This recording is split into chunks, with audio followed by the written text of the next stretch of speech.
Pangulong Marcos may sagot kung bakit hindi niya ginawang caretaker si VP Sara habang wala siya sa bansa. Brigada Sheila Matibag, ibrigada mo! Brigada Live Pinaliwanag ni Pangulong Bongbong Marcos kung bakit niya hindi pinili ang kanyang Vice President na si Sara Duterte bilang caretaker ng bansa habang siya ay nasa Lao PDR para sa ASEAN Summit and related summits. Sa harap ng Philippine Media Delegation, sinabi ni Pangulong Marcos na ang dahilan dito ay dahil hindi na bahagi pa ng administrasyon si Duterte. Dagdag pa niya, nasa gobyerno pa rin si VP Sara pero umalis na ito sa administrasyon. Nangangahulugan din umanong hindi na ito kasama sa araw-araw nilang mga operasyon.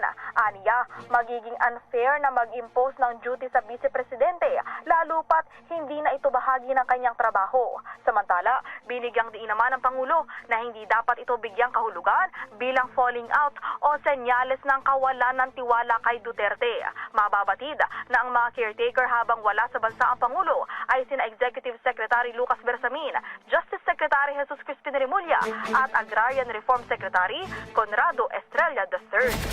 In the heart of changing lives, ito si Brigada Sheila Matibag ng 15.1 Brigada News FM Manila, The Music and News Authority.